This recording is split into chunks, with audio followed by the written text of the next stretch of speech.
वेदान्तलक्ष्मणमुनीन्द्रकृपात्तबोधम् तत्पादयुग्मसरसीरुभृङ्गराजम् त्रय्यन्तयुग्मकृतभूरिपरिश्रवन्तम् श्रीरङ्गलक्ष्मणम् शरणम् प्रपद्ये। श्रीमद्वेदान्तरामानुजमुनिगुरुणार्धवेदान्तयुग्मम् श्रीमच्छ्रीवासयोगीश्वरगुरुपदयोरर्पितस्वात्मभारम् श्रीमच्छ्रीरङ्गनाथाह्वयमुनिकृपया प्राप्तमोक्षाश्रुमन्तम् श्रीमद्वेदान्तरामानुजमुनिमपरम् संश्रये देशिकेन्द्रम्। नमो नमो यामुनाय यामुनाय नमो नमः। नमो नमो यामुनाय यामुनाय नमो नमः।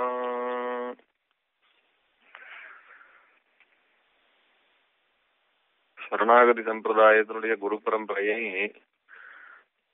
பெருமாள் தொடங்கி நாம் அனுபவிச்சுட்டு வந்தோம். ஆளவந்தார் வரைக்கும் பார்த்தோம். ஸ்ரீ ஆளவந்தாருடைய திவ்ய பிரபாவம் சிறுவயதிலேயே மகா பிராக்ஞனா இருந்து அவருடைய மேதாவி அவர் மேத ஞானத்தினாலேயே பெரிய ராஜாவானதினாலே மனக்கால் நம்பி சரணாகதி சம்பிரதாயத்தை அவருக்கு நெருங்கி உபதேசிக்க முடியாமல் இருந்ததையும் பின்னாலே மனக்கால் நம்பி ஒரு உபாயத்தினாலே ஆளவந்தாரை அணுகி உபதேசித்ததினாலே ஆளவந்தார் எம்பெருமான் திருவரங்கனிடத்திலே சர்வ சமர்ப்பணம் பண்ணி வைஷ்ணவ ஆச்சாரியராக எழுந்தருள் இருந்து பல பல மகான்கள் ஆசிரியிக்க வைஷ்ணவத்துக்கே முதல் குருவாக பிரதான குருவாக எழுந்தருள் இருந்தார் என்று பார்த்தோம். ஆக நம்மாழ்வார் வழியாக நாதமொழிகளுக்கு கிடைச்சதான திவ்ய பிரபந்தம் என்ன, சரணாகதி சாஸ்திரம் என்று சொல்ல முடியாத இந்த வேதாந்த சாஸ்திரம் என்ன, ரெண்டும் ஆளவந்தாருக்கு கிடைச்சிருத்து. நாதமுனிகள் முக்கியமாக 4 விஷயத்திலே ரொம்ப வெட்டிக்காரரா இருந்தார். 4 விஷயத்துல பெரிய ஆச்சாரியரா இருந்தார்னு சொல்லணும். அதுல ஒன்னும் யோக சாஸ்திரம். அந்த யோக சாஸ்திரம் ஆளவந்தாருக்கு கிடைச்சிருக்கணும். ஆனால் குருகை காவலப்பன் வழியாக நெருங்கியும் கூட ஆளவந்தாருக்கு கிடைக்காமல் குருகை காவலப்பன் திருநாட்டுக்கு வெளியிட்டார்ன்றதையும் பார்த்தோம். நாதமுனிகள் அதே போல கான சாஸ்திரத்துல பிரசித்தரா இருந்தார். அந்த கான சாஸ்திரம் அது எட்டவே இல்லை. கீழ்பரம்பரையில நாதமுனிகள் வழியாக வந்த கான சாஸ்திரம் யாருக்கும் கிடைக்கல. நம்மாழ்வார் மூலமாக கிடைச்சது மாத்திரம்தான் இப்போ நம்ம சம்பிரதாயத்துக்கு கிடைச்சிருக்கு. நம்மாழ்வார் இந்த திவ்ய பிரபந்தத்தையும் இந்த வேதாந்த சாஸ்திரத்தையும் உபதேசிச்சு அதுலேயும் முக்கியமாக சரணாகதியை நமக்கு எல்லாம் உய்வதற்கு உபாயம்னு உபதேசிச்சுதானே இந்த சரணாகதி சம்பிரதாயம் மாத்திரம் நம்மாழ்வார் நாதமுனிகளுக்கு உபதேசிச்சதுதான் இன்னைக்கு வந்திருக்குன்றதுனாலே நமக்கு நம்மாழ்வார் நாதமுனி ஆளவந்தா சம்பிரதாயம்னாலே உபய வேதாந்த சம்பிரதாயம் மட்டும்தான். இதுல யோக சாஸ்திரத்துக்கு கூட பிரவேசம் இல்லாம விட்டு போச்சு.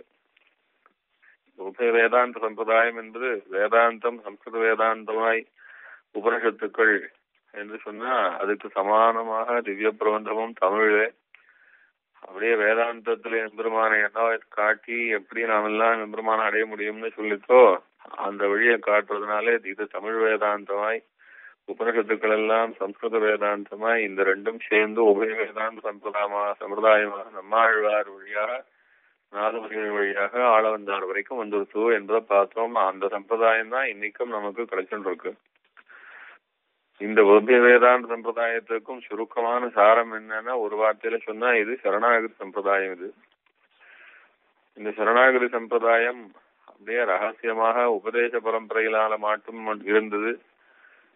அது பின்னால் பாஷ்யக்காரரும் உபதேச பரம்பரையாகவே நடத்தி வந்தார். அது பின்னால் சுவாமி தேசிகன் காலத்துல வரும்போது அதற்குள்ள இது ரகசியமாக உபதேச பரம்பரையாக மாத்திரம் இருந்ததுனாலே அது உபதேசங்களிலே கேட்பாருக்கும் ஏதோ சில கலக்கங்கள்லாம் வந்து அது தலைமுறையாக வரும்போது பல சந்தேகங்கள் மாறி அந்த சந்தேகத்தினுடைய எல்லாம் உச்சக்கட்டத்துக்கு போனதுனால தான் இதை இப்படியே சந்தேகமாகவே வச்சிருக்க முடியாது. உபதேச பரம்பரையில இருக்கிறது உபதேசத்திலே வரக்கூடியதான உபதேஷ்டாக்களுடைய குறையோ இல்ல கேட்டுக்கிறவர்களுடைய குறையோ பரம்பரையிலே மொத்தமாக கருத்துக்கள்லாம் மாறி போயிடுதே அப்படிங்கிற ஒரு வருத்தத்தினால இதை இன்னும் மீண்டும் நிலைநாட்ட வேணும் என்று சுவாமி தேசிகன் பல காலம் பிரயத்தனப்பட்டு பின்னால் தன்னுடையதான அநேகமா சரமதசின்னு சொல்லணும் 90 திருநட்சத்திரத்துக்கு மேலே சரணாகதி சம்பிரதாயத்தை ரகசிய திரேசாரம் என்கிறதான உத்தமமான கிரந்தத்தின் வழியாக நமக்கெல்லாம் உபதேசம் மூலமாக அதை கிரந்த ரூபமாக காப்பாத்தி நம்ம எல்லாம் இன்னைக்கு அந்த சம்பிரதாயத்தை நாம் கடைபிடிக்கும்படியா பண்ணி வச்சிருக்கார் தேசிகன் தான். இதுல ஆளா வந்தார் இந்த சரணாகதி சம்பிரதாயம் எப்படி நாதமணிகளுடையதான பல யோகியதைகள்ல சில யோகியதைகள் மாத்திரம்தான், சில அம்சங்கள் மாத்திரம்தான் நான் தனக்கு கிட்டித்து அப்படிங்கிற ஒரு வருத்தத்தை மனசுல வச்சுண்டு இந்த இதே போல நாதமணிகள் நமக்கு உபதேசிச்ச பிரபத்தி சம்பிரதாயமும் விட்டு போயிடுமோ, உபதேசத்திலே விட்டு போயிடுமோ, எப்படி யோக சாஸ்திரம் விட்டு போச்சோ அது போல பிரபத்தி சாஸ்திரம் விட்டு போனா என்ன செய்யறது என்பதாக கவலைப்பட்டு, சரி இந்த பிரபத்தி சம்பிரதாயத்தை எப்படி உய்யக்கொண்டார் மணக்கால் நம்பி என்று ஒரு வழியில மாத்திரம் கிடைச்சது. அப்படி இல்லாம ஒரு 5 பேரை தயார் பண்ணி வச்சுக்கணும். இந்த 5 பேர்ல யாரு முகமாகவாவது இந்த பிரபத்தி சம்பிரதாயம் நல்ல விஸ்தரிப்பை அடைய வேணும் அப்படின்னு திருவுள்ளப்பட்டு ஒரு 5 பேரை தயார் பண்ணார். பல சிஷ்யாள் உண்டு, ஆனா இருந்தாலும் ஒரு ஆச்சாரிய ஸ்தானத்துல இருக்கக்கூடிய வாழ்னு ஒரு 5 பேரை தயார் பண்ணார்.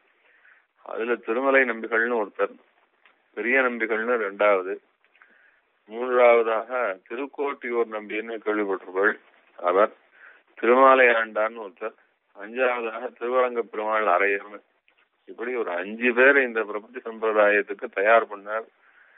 இந்த 5 பேர்ல யாரிடமிருந்தாவது பின்னால் பாஷிகாரர் என்கிற நம்ம பேருக்கு மேற்கொண்டு வரப்போறாருன்னு ஒரு ஊகம் இருந்தது.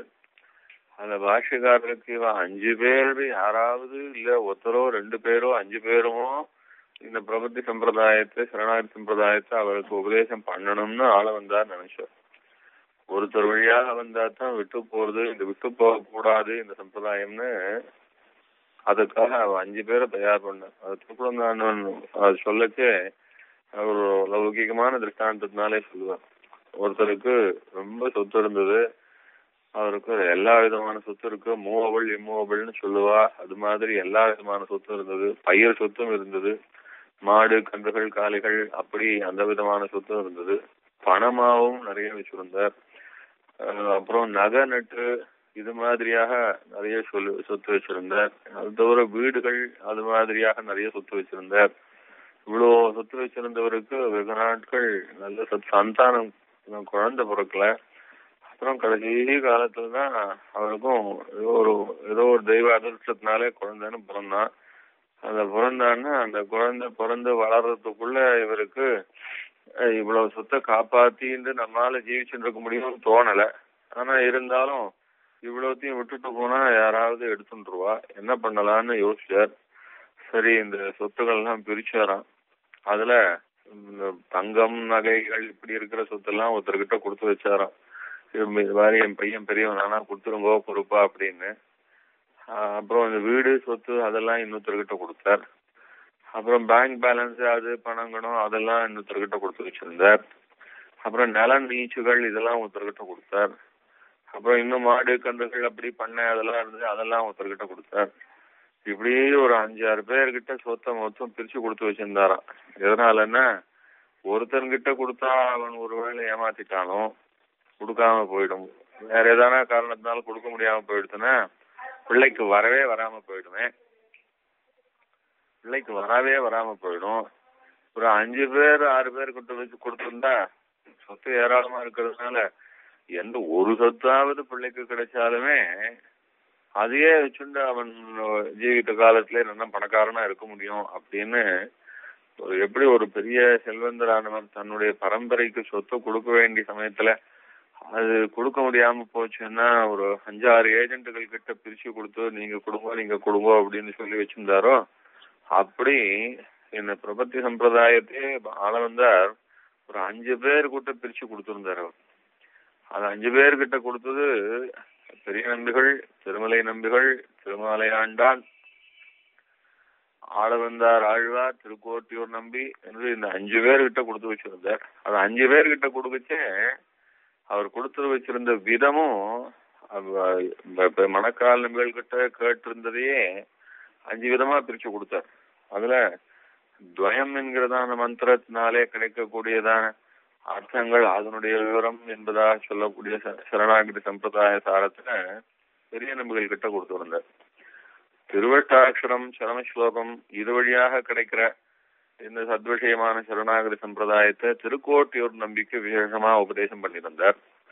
அதே போல ஸ்ரீமத் ராமாயணம் பூராவும் சரணாகதி சாஸ்திரமானபடினாலே அதை மற்றவாள்லாம் ஸ்ரீமத் ராமாயணத்தை வேற விதமா ரொம்ப பிரசித்தியை ஏற்படுத்தியிருந்தார். ராமாயணம் பாரதம் பூரா எல்லாருக்கும் ரொம்ப இஷ்டமான கிரந்தம். ஆனா அது சம்பூர்ணமான சரணாகதி சாஸ்திரம்னு இதை தான் மணக்கால் நம்பிகள் வழியா கேட்டிருந்த விஷயத்த திருமலை நம்பிகள் அல்லது பெரிய திருமலை நம்பிகள் என்று சொல்லும்படியாக இருந்த தன்னுடையதான திருப்பேரனார் அளவந்தாருடைய பேரன் தான். ஆனா பேரன்றதுனால உறவுனால சொல்லல, அவர் அப்படி விசேஷமான சிஷ்யரா இருந்தார், அவரிடத்துல கொடுத்து வச்சிருந்தார்.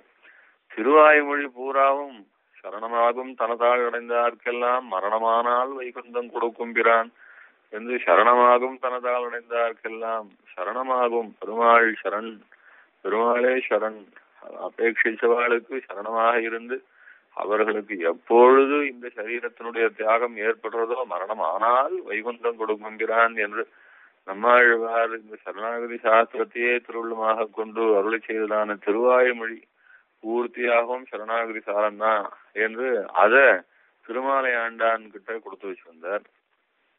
இது இன்னும் சொல்ல வேண்டிய சில விசேஷார்த்தங்கள் சாஸ்திரார்த்தங்கள் இத ஆளவந்தார் ஆழ்வார் என்று சொல்லும்படியா அவரிடத்திலே சொல்லி வச்சிருந்தார். அதனாலேதான் சுவாமி தேசிகன் சாதிக்கும் போது திருவரங்க பெருமாளரையர் என்கிற ஆளவந்தார் ஆழ்வாரிடத்திலே பின்னால ஸ்ரீ பாஷ்யக்காரர் திருவாய்மொழியும் ஓதி நல்வார்த்தைகளும் கேட்டருளினார் அப்படின்னு ஒரு வார்த்தை போட்டார். அது நல்வார்த்தைகள் அப்படின்னு சொன்னதுக்கு தாற்பயம் என்ன, இந்த சரணாகதி சம்பிரதாயத்தை பத்தி இன்னும் சொல்ல வேண்டியதான விசேஷமான நல்ல உபதேசங்களை எல்லாம் ஆளவந்தார் ஆழ்வார் என்று சொல்லும்படியான ஆளவந்தாருடைய பெருக்குமார் திருவரங்க பெருமாள் அரையரிடத்துல ஆளவந்தார் உபதேசம் பண்ணி வச்சிருந்தார். ஆக இப்படி 5 பேரிடத்துல ஆளவந்தார் இந்த சரணாகதி சம்பிரதாயத்தையே 5 விதமாக 5 வித கிரந்தங்கள் வழியாக சொல்லலாம், இல்லைன்னா 5 விதமான உபதேசங்கள் பண்ணி வச்சிருந்தார். அதுல ஒண்ணு முதல்ல முக்கியமானது துவயம்தான். அது துவயத்துலதான் இந்த சரணாகதி என்பதானது நமக்கு உபதேசமாயும் அனுஷ்டானமாயும் இன்னி வரைக்கும் ஆச்சாரியர்களாலே கடைபிடிக்கப்பட்டு வருவதாயும் வருது. அந்த துவயத்தினுடைய உபதேசம் அதனுடையதான மந்திர விசேஷங்கள் அதுலயே மற்ற சரணாகதி அடங்கி இருக்குன்றத பெரிய நம்பிகள் கிட்ட கொடுத்து வச்சிருந்தார். பின்னாலே பாஷ்யக்காரர் பெரிய நம்பிகள் ஆசிரியிச்சுதான் ஆளவந்தார் திருவடியில ஈடுபட்டார் அப்படின்றதும் இந்த துவய உபதேசம் துவயத்தினுடைய மந்திரார்த்த உபதேசம் இது வழியாகத்தான் நமக்கு ஆளவந்தாருக்கு பிறகு பெரிய நம்பிகளுக்கு பிறகு ஸ்ரீ பாஷ்யக்காரர் என்று நாம் ஆச்சாரிய பரம்பரையிலே முக்கியமாக ஆளவந்தாருக்கும் பாஷ்யக்காரருக்கும் இடையிலே பெரிய நம்பிகளை வச்சு நம்ம சேவிக்கிறோம். ஏன்னா அது துவயத்தை முன்னிட்டு வருது. எவ்வளவு ஞானம் இருந்தாலும் அது துவயத்தை முன்னிட்டு தான் சரணாகதி அனுஷ்டிக்கிற ஒரு வழி. அதனால பெரிய நம்பிகள் தான் நமக்கு பாஷ்யக்காரருக்கும் ஆளவந்தாருக்கும் இடையில முக்கிய ஆச்சாரியர் ஆகிறார். இப்படி பெரிய நம்பிகள் வழியாக துவயத்தினுடைய அர்த்தம், திருக்கோட்டியூர் நம்பி வழியாக திருமந்திரார்த்தம் சரமஸ்லோகார்த்தம், திருமாலை ஆண்டான் வழியாக திருவாய்மொழியினுடையதான விஸ்தாரமான அர்த்தம், பெரிய திருமலை நம்பிகள் என்று சொல்லுவோம் அவர் வழியாக ஸ்ரீமத் ராமாயண சாரம் எல்லாம் சரணாகதி என்கிறதான அர்த்தம், திருவரங்க பெருமாள் அரையர் என்கிற ஆளவந்தார் ஆழ்வார் வழியாக இன்னும் இந்த சரணாகதி சாஸ்திரத்தை பற்றி சொல்ல வேண்டியதான நல்வார்த்தைகள் திருவாய்மொழி இதெல்லாம் தயாராக இப்போ பின்னால பாஷிகாரருக்கு கிடைக்கும்படியா ஆளவந்தார் அப்படி சங்கல்பிச்சு ஏற்பாடு பண்ணி வச்சிருந்தார். இதுல யார் ஒருத்தராவது பாஷ்யக்காரருக்கு உபதேசம் பண்ணாலுமே இந்த சரணாகதி சம்பிரதாயம் நிலைச்சிரும் அப்படின்னு திருவுள்ளப்பட்டிருந்தார்.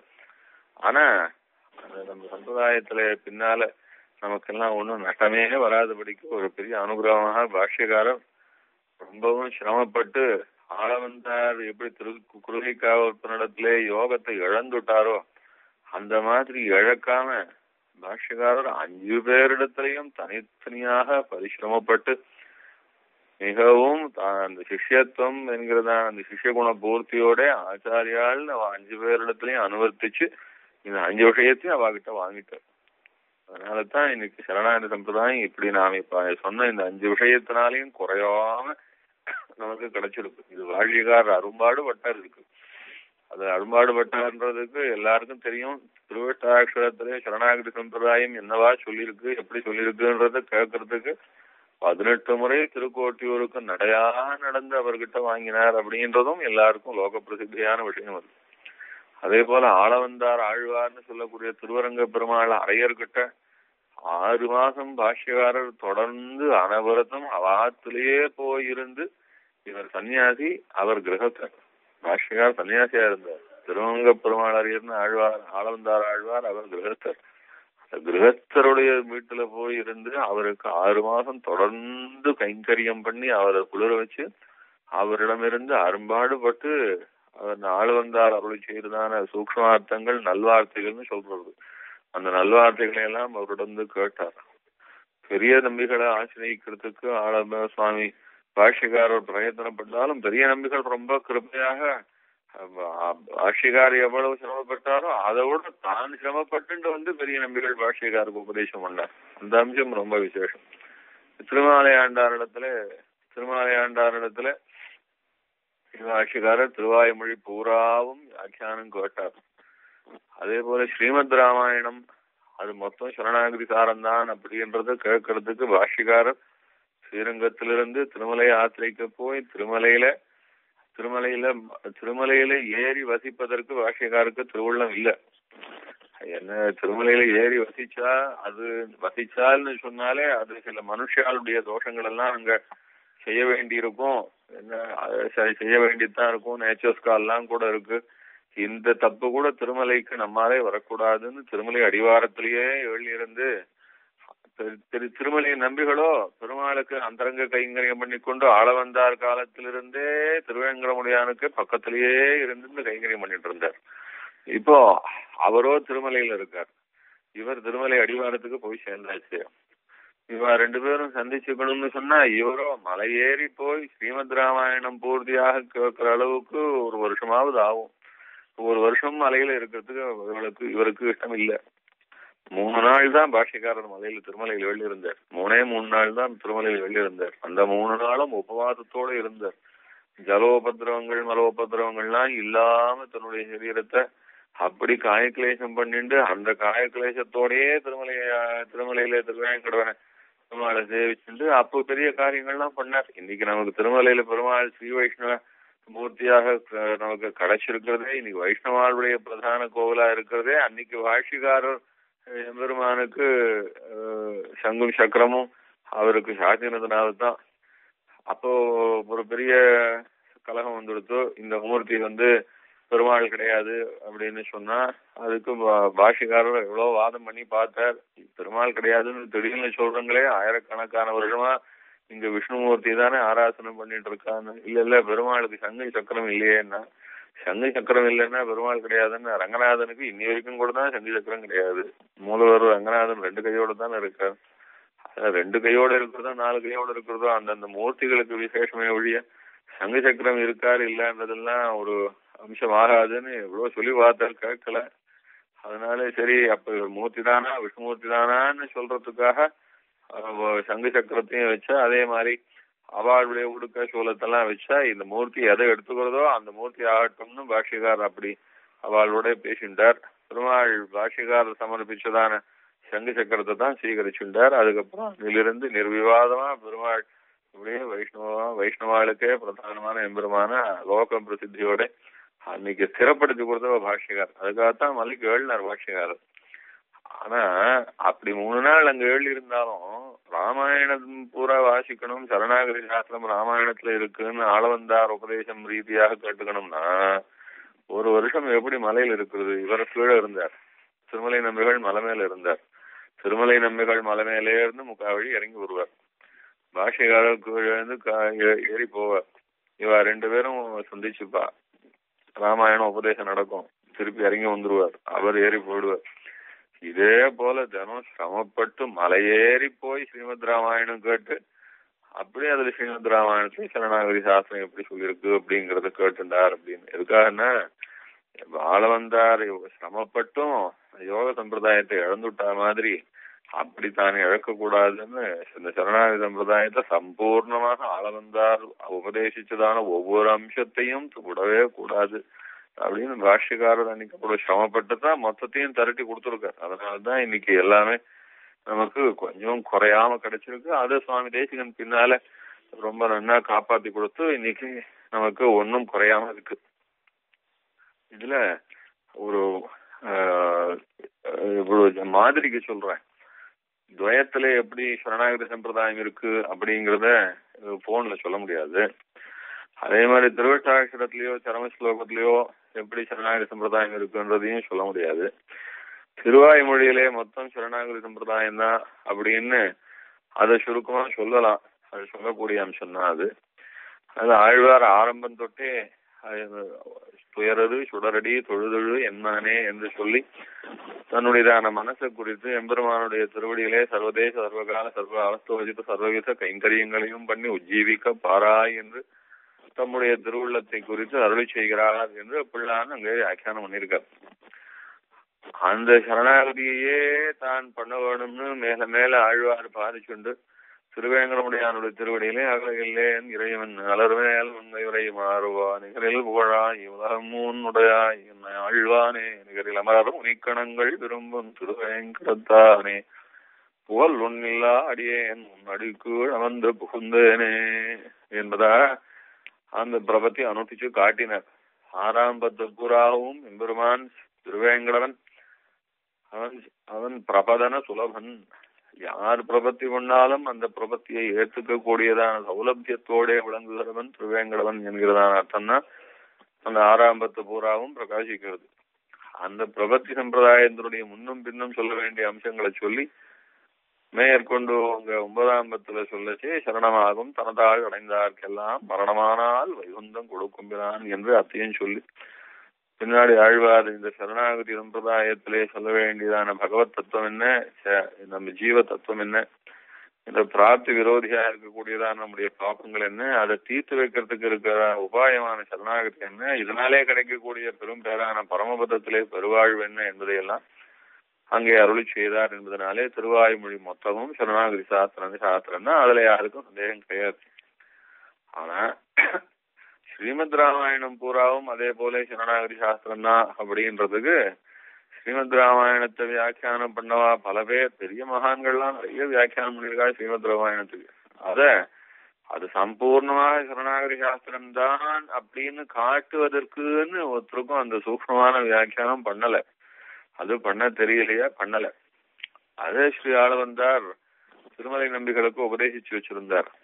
அதுல இருக்கிற அந்த சரணாகதி சாரத்தை கேட்கணும்னு தான் ஸ்ரீபாஷ்யக்காரர் நடையா நடந்து 1 வருஷம் பூராக வாசிச்சார்னு சொல்றா. அந்த 1 வருஷமும் 18 முறை வாசிச்சதாகவும் சொல்றா. 1 வருஷம் பூராக 18 முறை காலக்ஷேபம் பண்ணணும்னா அப்போ ஒரு நாளைக்கு ஆயிரக்கணக்கான ஸ்லோகங்கள் திருப்பி காலக்ஷேபம் பண்ணணும். 24,000 ஸ்லோகம் இருக்கு ஸ்ரீமத் ராமாயணம். 24,000 ஸ்லோகத்தை 18 முறை 1 வருஷத்துல கேட்கணும்னு சொன்னா அப்போ ஒரு நாளைக்கு ஆயிரக்கணக்கான ஸ்லோகங்கள் கேட்கணும். அப்படி காலக்ஷேபம் பண்ணாதான் 18 முறை முடிக்க முடியும் 1 வருஷத்துல. எதுக்காகனா அந்த ராமாயணமானது அப்பேற்பட்ட சரணாகதி விஷயமாக ஆளவந்தார் நிர்வகித்து போவதற்கார். அந்த நிர்வாகத்தை எல்லாம் கேட்கணும்னு திருப்பியும் அவரிடத்துல 18 முறை கேட்டார்னு சொல்றது. அதுல ஸ்ரீமத் ராமாயணத்திலேயே மொத்த சரணாகதி சாஸ்திரத்துக்கு வேண்டிய அம்சம் எல்லாம் சொல்லியாச்சு. யார் சரணாகதி பண்ணணும், எப்ப சரணாகதி பண்ணலாம், எதுக்காக சரணாகதி பண்ணலாம், யாரு சரணாகதி பண்ணக்கூடாது, யாரிடத்துல சரணாகதி பண்ணக்கூடாது, சரணாகதி பண்ணும் போது என்ன தவறுகள்லாம் இருக்கக்கூடாது, எத்தனை தவறுகள் இருந்தா தவறுகள் இருந்தாலும் சரணாகதினால நமக்கு பலம் நிச்சயம் உண்டு அப்படின்னு இந்த மாதிரி அம்சங்கள் எல்லாத்தையும் சொல்லி இந்த சரணாகதிக்கு வேண்டியதான முன்னும் பின்னுமாக இருக்கக்கூடியதான சந்தேகங்கள் என்ன எல்லாத்தையும் ஸ்ரீமத் ராமாயணத்திலே வால்மீகி பகவான் கதையாவே நிறைய சொல்லியிருக்கார். அப்படிங்கிறத அந்த ராமாயணத்திலே காட்டியிருக்கு. அதுக்குமே அதுலயே அர்த்த பஞ்சகம் எப்படி சொல்லியிருக்கு எல்லாத்தையும் சொல்றார். எப்படியே காட்டி அங்க உபதேசம் பண்றார். ஒரு எக்ஸாம்பிளுக்கு சொல்றேன். நாம சரணாகதி பண்றோம். அப்படி பண்ணச்சே எல்லாருக்கும் பரிபூர்ண விசுவாசம் வர்றது கிடையாது. அது விசுவாசம் ஓரளவு குறைவா இருக்கு. இருந்தாலும் ஒரு சரணாகதின்னு ஒரு வழியில வந்துட்டோம். எப்படி உபநயனம் பண்ணிக்கிறோமோ எப்படி ஆக்கும் இன்னும் சில விசேஷங்கள்லாம் நம்ம ஒரு வைஷ்ணவாலா இருக்கிறதுனாலே பண்ணிக்கிறோமோ அதே மாதிரி பஞ்சசம்ஸ்காரம் அப்படின்னு பண்ணிக்கிறோம். பஞ்சசம்ஸ்காரம் பண்ணிக்கிச்சு சமாசிரணம்னு சொல்லிச்சு சங்கு சக்கரம்லாம் சாத்திக்கிறோம். அது சங்கு சக்கரம் சாத்திக்கிச்சு அதுல என்ன பெரிய விசுவாசம்? ஏதோ ஒரு ஆச்சாரியாளிடத்துல இதையும் ஒரு சடங்கு மாதிரி பண்ணிக்கிறவாளும் லட்சம் பேர் உண்டு. எல்லாரையும் ஒரே தட்டில் வச்சிட முடியாது. அதுல கால் விசுவாசம், அரை விசுவாசம், முக்காலேரிக்கா விசுவாசத்தோட நடத்துற காரியங்கள் நிறைய உண்டு. சரணாகதியும் அதே போல காலரிக்கா முக்காலேரிக்கா விசுவாசத்தோட பண்ணா என்ன கதை ஆகும்? இந்த மாதிரி சரணாகதி பண்ணவன் கதை என்ன ஆக போடுது அப்படின்னு ஒரு சந்தேகம் வருதோ இல்லையோ? இப்படி எத்தனையோ சந்தேகங்கள் சரணாகதிக்கு வரும். இந்த எல்லா அம்சத்தையும் நிவர்த்திக்கிறது ஸ்ரீமத் ராமாயணம். சுக்ரீவ சரணாகதியில இந்த பிரகடனத்தை பார்க்கணும். சுக்ரீவன் பெருமாளிடத்துல சரணாகதி பண்றான். அது பண்ணச்சே அவன் சுக்ரீவன் சரணாகதி பண்ணச்சே காலில் விழுந்து கூட சரணாகதி பண்ணல. அவனும் தங்கறதுக்கு இடம் இல்லை, திங்கறதுக்கு ஒண்ணும் இல்லைன்னு சொல்லுவான். அந்த மாதிரி பயந்துட்டு சுத்தின்னு இருந்தான் வாலிக்கிட்ட. பெருமாள் அவனை தேடிண்டு போய் அவனிடத்திலே சக்கியம் பண்ணிக்கிறார். அப்போ அவனிடத்திலே அப்போ ரெண்டு பேரும் சக்கியம் தான் பண்ணிக்கிறா. சக்கியம்னா அதான் சுவாமி தேசியம் சாதிக்கும் போது தரணி சுத சரணாகதி பரதந்திரீகிருத சுவாதந்திரியா அப்படின்னு. சுக்ரீவன் தான் பெருமாள் கிட்ட சரணாகதி பண்ண வேண்டி இருக்க. நிலவரம் எப்படி இருக்குன்னா, பெருமாள் சுக்ரீவனிடத்திலே போய் சரணம்னு பூந்த மாதிரி ஒரு சந்தர்ப்பத்தை ஏற்படுத்தின்னு போனாராம் பெருமாள். அதான் பெருமாள் ஒரு சேத்தனிடத்திலே தேடிண்டு போய் பண்ற அனுகிரகம்னு காட்டுறாங்க. இவர் போய் அவன்கிட்ட காலில் விழுந்த மாதிரி அது ஸ்ரீமத் ராமாயணத்துல லோகநாத புராபூத்வா சுக்ரீவம் நாசமிச்சதி, லோகநாத புராபூத்வா சுக்ரீவம் நாசமிச்சதின்னு லக்ஷ்மணன் வார்த்தை. லோகத்துக்கெல்லாம் தலைவரா இருக்கிற எங்க பெருமாள் ஸ்ரீராமன் சுக்ரீவனை இப்ப தலைவனா தேடிட்டு வராருன்னு. இப்படி வந்தா இப்ப யார சரணாகதி பண்ணான்னு உண்மையிலே சுக்ரீவனுடைய நன்மைக்காகத்தான் பெருமாள் அங்க தேடின்னு வந்தார். இப்ப சுக்ரீவன் தான் சரணாகதி பண்ணணும். ஆனா பெருமாள் அவனிடத்துல இவருக்கு ஏதோ ஒரு அபேட்சை மாதிரி ஏதோ என் மனைவி காணாம போயிட்டா நீ தான் தேடி கொடுக்கணும் அப்படின்னு தேடின்னு வந்த மாதிரி அங்க போய் நிக்கிறார். அவன் சொல்றான் சுக்ரீவன், எதிதே ரோஜரே தட்சம் பாகுரேஷ பிரசாரிதா. பா ராமா, உனக்கு என்னோட நட்புன்றது பிடிச்சிருந்தா என் கைய நீட்டிட்டேன், நீ என் கைய நீட்டு, நாம ரெண்டு பேரும் அக்னி சாட்சிகமா நண்பனா இருந்துக்கலாம் அப்படின்னா. பெருமாள் பார்த்தார், ஆஹா எப்படியாவது கைய கொடுக்குற அளவுக்காவது ஒரு சேத்தனன் வந்தான், இது மேல இவனை கொஞ்சம் சரிப்படுத்தினா காலை பிடிச்சுருவான் இவன், அதனால கைய பிடிக்கிற அளவுக்கு வந்திருக்கானேன்னு சொல்லி முதல்ல கைய நீட்டுறார். கைய நீட்டினா அவன் கைய நீட்டி சத்தியம் பண்ணிண்டாச்சு, அக்னி சாட்சிகமா பண்ணிண்டாச்சு. பண்ணிண்ட ஒண்ணு கேட்கான், ஆமா நீ உனக்கு பத்னி இல்லைன்னு சொல்ற, என் நிலைமையும் அப்படிதான் இருக்கு, நீ ராஜ்யம் இல்லாம இருக்க, என் நிலைமையும் அப்படிதான் இருக்கு, இப்ப யுத்தத்துக்கு போகணும்னு சொல்ற, நீ எப்படி தனியா இருக்க அதே மாதிரி நானும் தனியா தான் இருக்கேன் ராமா. இதுல இப்ப முதல்ல என் கஷ்டத்தை நீ தீர்த்து வச்சேன்னா, எனக்கு பத்னி இல்ல ராஜ்யம் இல்ல, என் கஷ்டத்தை நீ தீர்த்து வச்சானா நான் உனக்கு சகாயம் பண்ணா நான் உன் கஷ்டத்தை தீர்த்து வைக்கிறேன்ற மாதிரி பேசுறாரு சுக்ரீவன். ஆஹா அதனால என்ன, உன் கஷ்டத்தை நான் தீர்த்து வச்சு விடுறேன்ற. தீர்த்து வைக்கிறதுனா வாலி சமாதானம் பண்ணணும். வாலினுடைய பலத்தை நினைச்சாலே சுக்ரீவனுக்கு குடல் நடுங்கிறது. இவ்வளவு பலசாலியா இருக்கிற வாலியை இந்த பெருமாள் எப்படி இவ்வளவு பாக்குறதுக்கு ரொம்ப சாஃப்டா இருக்காரு, அதுவும் மனுஷன் தானே பாவம் இவ்வளவு மென்மையோட இருக்காரு, இவரால் எப்படி முடியும்னு சந்தேகிக்கிறான்.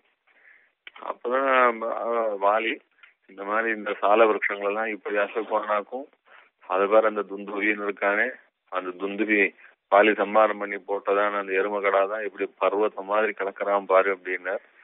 பெருமாள் அவனுக்கு விசுவாசத்தை உண்டாக்குறதுக்காக அந்த துந்துபிங்கிறதான அந்த பெரிய வகிகம் அங்க விழுந்து கிடக்குறதே அது தன்னுடைய சின்ன திருவடியினாலே அப்படி லேசா தூக்கி போடுறாரு, எங்கேயோ 10 யோஜனை போய் விழுது. சால விருட்சத்தை ஒரு விருட்சத்தை காட்டினான், இதை பேரிச்சு காட்டணும்னு. பெருமாள் 7 விருட்சத்தையும் பேரிச்சு அந்த அம்பானது பூமியில எல்லாம் போய் அதுக்கப்புறம் திருப்பியும் எல்லாத்தையும் குறைஞ்சிட்டு திருப்பியும் பெருமாளுடைய அம்பரா துணிக்கே நின்ற இந்த வித்தியை பார்த்த உடனே பயந்தே போயிட்டான். எப்படி ஒரு அம்பு, இப்படி ஒரு பிரயோகமா, அடேங்கப்பா இப்படி எல்லாம் நடக்கும், இப்ப ஏற்பட்ட சூராதி சூரனான்னு அப்பதான் கூத்துன்னு காலில் விழணும். காலில் விழுந்து ராமனை காலில் பிடிச்சுடணும். ஐயோ பிரபு ராமா, உன்னுடைய பிரபாவம் தெரியாம உன்னை ஒரு பரீட்சைக்கு உள்ளாக்கிட்டேன், என்ன மன்னிச்சுக்கோன்னு சொல்லி காலில் விழுந்தான். ஆக பெருமாள் முதல்ல தானே தேடின்னு வந்து அந்த சுக்ரீவன் கைய பிடிக்க வச்சு அந்த சுக்ரீவனே திருப்பியும் இவன் பிராமணிடத்துல நம்பிக்கை பரிபூர்ணமா வந்து அந்த நம்பிக்கையினாலே வந்த பயத்துல ஆமா உன்னையும் நான் பரீட்சிச்சதேன், என்ன பிரபாவம் உன் பிரபாவம், என்ன பிரபாவம் உன் பிரபாவம்னு அவன் கைய நீட்டி மாத்திரம் நட்பத்துக்கு தேடினவன் காலை நீட்டி பிரபோ காலில் விழுந்து பிரபோன்னு சொல்ல முடியா பண்ணி வச்சுட்டான். சரியா? இதுதான் இப்போ பெருமாளிடத்திலே தன் அற விசுவாசத்தோட கால் விசுவாசத்தோட வந்து எப்படியாவது பகவத் விஷயத்தில் ஈடுபட்டாலும் சரி, அவனை பெருமாள் அவனுடைய மனசுல எப்படியோ ஒரு திருத்தங்களை கொண்டு வந்து அவனும் தன்னுடைய திருவடியிலே வந்து பிரபோன்னு சொல்லும்படி ஒரு விசுவாசத்தோட சம்பூர்ணமான விஸ்வத்தோட சரணாகதி பண்ணி வைப்பான் அப்படின்னு அந்த சரணாகத்தாளுக்கு ஒரு தைரியத்தை கொடுக்கிற சாஸ்திரம் ஸ்ரீமத் ராமாயணம். அப்புறம் இன்னொரு திருஷ்டாந்தம் சொல்றேன். இப்ப பெருமாள் வந்து வனவாசத்துக்கு புறப்படுறார். அப்படி புறப்பட்டா அயோத்தியில எல்லாரும் கதறா, மொத்த பேரும் அழறா, ராமா நாங்களும் உன்னோட வந்து விட்டுருவோமேன்னு பெரியவாழ்லாம் வால்மீகி பகவான் அப்படி சொல்றாரு. அது எல்லா வயசான பாமத்து பேரும் அயோத்தியாள் அத்தனை பேரும் எப்பேற்பட்ட வாஜபேயம்லாம் பண்ணவாழ்லாம் கூட அப்படியே அக்னிஹோத்திரத்தை தூக்கின்னு ஓடி வந்தாலும் அக்னிஹோத்திரம் அவளுடைய அக்னிஹோத்திரம் இருக்கு, அந்த அக்னிஹோத்திரத்துல இருக்கிற அக்னிய ஒரு கட்டையில ஆவாகனம் பண்ணிட்டு அந்த கட்டைய தோல் மேல தூக்கி போட்டுண்டு ராமா நாங்க வந்துட்டோம், உன்னோட வந்துட்டோம் ராமான்னு அப்படி எல்லாரும் ஓடி வரா. அப்படி பூமியில விழுந்து கதறி கேட்டா. ஆனா ராமன் யாரையுமே அழைச்சுட்டு போல. ராம பக்தியிலே குறைஞ்சவா யாரும் கிடையவே கிடையாதுங்க. அப்படி விரக்ஷா பரிம்லானாக புஷ்பாங்குர கோரக்காக பெருமாள் வனவாசத்துக்கு புறப்படச்சு அங்க இருக்கிற மரம் எல்லாம் வாடி போயிச்சான். என் பிரபு ராமன் காட்டுக்கு போறானே மரம் செடி கொடியெல்லாம் வாடி போச்சு. உபதப்தோதகானத்தியா பல்வலானி சராந்திச்சு அப்படின்னு 6 குளம் குட்டையெல்லாம் ராமனுடைய பிரிவுல அப்படியே கொதிச்சு போச்சு அப்படிங்கிறது. அதை திருக்குறந்தாண்டவர் சொல்லச்சே இன்னும் அழகா சொல்லுவார். அந்த 6 குளம் குட்டையெல்லாம் கொதிச்சு போச்சுன்னா அதுல 6 குளத்துல இருந்த மீன் எல்லாம் மத்தியம் எல்லாம் தலிகை ஆயிடுத்து அப்படின்னு. அந்த மாதிரி அது மாதிரி உபதப்தோத காரணத்தியா பல்வனானி சராம்சிச்ச அப்படின்னு 6 குளம் தான் கொதிக்கல. வால்மீகி சொல்லிச்சு உபதப்தோத காரணத்தியான்னு. அந்த 6 குளத்தை சுத்தி இருக்கிற மண் பிரதேசம் கூட கொதிச்சு போச்சு அப்படிங்கிறது. அந்த மாதிரி ராமனிடத்துல பிரீத்தியோட இருந்தவா அவ்வளோ. ஆனா அத்தனை பேரையும் விட்ட லக்ஷ்மணாழ்வான் இளையாழ்வார மாத்திரம் அழைச்சுட்டு போனார். அதான் எப்படின்னா அதான் ஸ்ரீமத் ராமாயணத்துல பரம சூக்ஷம். பெருமாளிடத்திலே சரணாகதி நேராக பண்றவாளுக்கு பலிக்கிறது இல்ல. ஆனா இளைய பெருமாள் சப்ராது சரணோகாரம் நிபேண்டிய ரகுநந்தனா சீதாமுவாச்ச அதியசாக ராகவஞ்ச மகாவிரதம். பெருமாளிடத்திலே சரணாகதி பண்ணா பலிக்காது. அது தாயாரிடத்திலையும் சேர்த்து தாயார முன்னிட்டு சரணாகதி பண்ணா பலிக்கும்ன்றதான இந்த சூக்ஷ்மத்த ஹதயத்துல தெரிஞ்சு வச்சுண்டு இளைய பெருமாள் சாமர்த்தியமாக தாயாரிடத்திலே விஞ்ஞாபிச்சுண்டு பெருமாளிடத்திலே விஞ்ஞாபிச்சதுனால லக்ஷ்மணாழ்வானுடைய சரணாகதி பறிச்சு அவர் அப்படியே அனவதிகமா ஏகாந்தமாக பெருமாளுக்கு எல்லா கைங்கரியங்களையும் பண்ணிட்டு 14 வருஷம் அப்படி பெருமாளையும் தாயாரையும் திவ்ய தம்பதிகள் அனுபவிச்சுருந்தார் அப்படின்னு. இப்படி இந்த சரணாகதி சாஸ்திரத்தை தான் ஸ்ரீமத் ராமாயணம் சொல்றது. அதுல ஒவ்வொரு காண்டத்திலையும் சரணாகதியைத்தான் சொல்றார் வால்மீகி பகவான். அதுல முதல் சர்க்கத்திலே சொல்லச்சு தேவர்களுடைய சரணாகதியை சொல்லி தேவதைகளும் பெருமாளிடத்திலே சரணாகதி பண்ணுறார். ராவண வதத்துக்காகத்தான் பண்ணினா அதை பெருமாள் சீகரிச்சுண்டார் அப்படின்னார். யுத்த காண்டத்துல சொல்லச்சு ராட்சசனும் வந்து சரணாகதி பண்றான், அதையும் தான் சீகரிச்சுண்டார் அப்படின்னார். விபீஷண ஆழ்வான் வந்து சரணாகதி பண்றார். இப்படி தேவதைகள் என்ன ராட்சசால் என்ன. ஆக இந்த பிரகிருதி மண்டலத்திலே வசத்தியா சொல்லணும்னா தேவதைகளை சொல்லணும். ரொம்ப துட்ட வம்சத்திலே வந்தவன்னு சொன்னா ராட்சதாள்னு சொல்லணும். அத இந்த ரெண்டு கோஷத்தில் இருக்கிறவாள் யாரா இருந்தாலும் சரணாகதி என்று பெருமாளிடத்திலே வந்து கேட்டா பெருமாள் மறுக்கிறவர் கிடையாது. ஆனா என்ன அது எம்பெருமானிடத்திலே விசுவாசத்தோட வரணும். தேவர்களிடத்திலே அவள்லாம் சத்வ பிரகிருதிகள், அதனாலே அவ சுவாவமாவே பெருமாள் இடத்துல விசுவாசத்தோட இருக்கிறவா. ராட்சச வம்சத்திலே விசுவாசத்தோட இருக்கிறவா கிடையாது. ஆனா அத விசுவாசத்தோட இருந்த ஒரு 5 பேர் சரணாகதி பண்ணா விபீஷணாழ்வானோட 4 பேர் வந்தாளோ இல்லையோ, அவ 5 பேர் வந்தா அந்த மாதிரி வம்சத்துல இருந்தாலும் சரி நமக்கு வித்தியாசம் இல்லை அப்படின்னு காட்டுறது ராமாயணம். அப்படின்னு இதே போல சரணாகதி என்றால் சரணாகதி ரட்சிக்கிறவனிடத்துல பண்ணணும், ரட்சிக்கிறவர் தகுந்தவனிடத்திலே பண்ணணும். இப்ப பெருமாளும் சரணாகதி பண்ணி காமிச்சார், சமுத்திரராஜனிடத்திலே சரணாகதி தான் பண்ணி காமிச்சார். பலிக்கல. ஏன் பலிக்கல? பெருமாளுடைய சரணாகதியை ஏற்றுக்கிற அளவுலயா இருக்கான் ரட்சகனா அவன். சரணாகதன் யார் பண்ணணும்? என்னால முடியலையே, நிஜமான என்னால சக்தி இல்லையே பிரபோ என்ன நீ ரட்சிக்கணும்னு அசக்தனா இருக்கிறவன், அகிஞ்சனா இருக்கிறவன் பண்ணணும். பெருமாள் பண்ண சரணாகதி வாஸ்தவமான நல்ல சரணாகதி கிடையாது. பெருமாள் என்ன சரணாகதி பண்ணி பார்த்தார், 3 நாள் இருந்து பார்த்தார், உபவாசம் கூட இருந்து பார்த்தார். சவுந்தரராஜன் வரல, உடனே ஷீரின்னு கிளம்பிட்டார். என் சரணாகதியை ஏத்துக்கலன்னா உன்னை என்ன பண்றோம் பாரு அப்படின்னு. இப்படி இது மிரட்டுறவனா சரணாகதி பண்றது. ஆக அங்க என்ன காட்டுறார் பெருமாள், என் காரியத்தை நீ நடத்தலைன்னா உன்னை தொலைச்சு போடுவேன் அப்படின்னு ஏதோ தன்னிடத்திலே ஒரு ஒரு பலம் இருக்குன்னு நினைச்சிருக்கிறவன் சரணாகதிக்கு யோகியம் கிடையாது. என்னால உண்மையாகவே முடியலன்னு நினைச்சுன்னு வரணும். பெருமாள் அதான் சொல்றார், உன்னால உண்மையாக உன்னை ரட்சிக்கிறதுக்கு முடியலன்னு அந்த ஆக்கிஞ்சன்யத்தோட பெருமாள் நிச்சயம் ரட்சிப்பார்ன்றதான பெரிய விசுவாசத்தோட வந்தா ரட்சிக்கிறோம். நம்மிடத்திலே ஒரு அகங்காரம் இருக்கு, எம்பெருமானிடத்திலே அவன் தான் நாதன் அப்படின்ற பரிபூர்ண எண்ணம் இல்லைன்னா இவன் சரணாகதன் என்ன சரணாகதி பண்ணாலும் பலிக்க. புருஷார்த்தமாயிருந்தாலும் கேட்கிற புருஷார்த்தம் வசதியா இருக்கணும். அதனாலே தனக்கு கிடைக்காத புருஷார்த்தமாயும் பெருமாளுக்கு இஷ்டமாக கொடுக்கிற புருஷார்த்தமாயும் இருக்கணும். அதை ஒண்ணு சொல்றேன். விபீஷணாழ்வான் சரணாகதி பண்ணார, விபீஷணாழ்வான் ஆகாசத்துல இருந்து சர்வலோக சரண்யாயர் அகவாய மகாத்மனே நிவேதயதமாம் க்ஷிப்ரம் விபீஷணம் உபஸ்திதம் அப்படின்னு சொல்லி ஒவ்வொன்னும் கோவறார். அவர் வந்ததை பார்த்து சுக்ரீவ மகாராஜாவுக்கு பயம் வந்துருச்சு. ஏன்னா இது ஒரு ராட்சசன் மொத்தமா, இந்த சமயத்துல இவனை நமக்கு எதுக்கு சேர்த்துக்கணும், பயமா இருக்கு. ராவணன் தம்பியா வேற இருக்கான், இவனை போய் நாம எதுக்கு சேர்த்துக்கணும் அப்படின்னு அவர் சம்சயப்படுறார். பெருமாளோ யாரா இருந்தா என்னப்பா, மித்ரபாவேன சம்பிராப்தம் நத்தியஜயங்க சஞ்சனா தோடோ யத்யபதஸ்ய சதாமே தகரிகிதம்.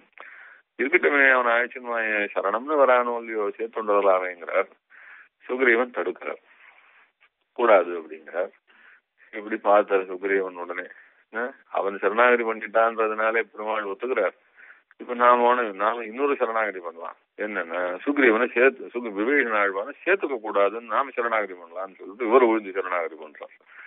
அது இவரோட சேர்ந்து லக்ஷ்மணாழ்வானி சேர்த்துக்கிறார். அவர் லக்ஷ்மணா நீயும் விழுந்து காலில் விழு அப்படின்னா சரி லக்ஷ்மணாழ்வான் பார்த்த, நமக்கு என்ன அண்ணா பண்றத பண்ண போறார், நமக்கு நாங்க தெரியும் அண்ணா இந்த மாதிரி ஏடா கூட சரணாகதி எல்லாம் ஒத்துக்க மாட்டாருன்னு. ஆனா இருந்தாலும் சுக்ரீவ மகாராஜாவுடைய அவருடைய மனசு கோண வேண்டாம்னு சொல்லிட்டு பேசாம ஒரு வார்த்தையும் சொல்லாம ஒப்பனு காலில் விழுந்தார். சுக்ரீவன் இப்போ ஆஹா விபீஷணாழ்வானுடைய ஒத்த சரணாகதியை மறுக்கிறதுக்கு நாங்க ரெட்ட சரணாகதி பண்ணிட்டோம், அதனால ஏற்றக்கூடாது அப்படிங்கிறார்.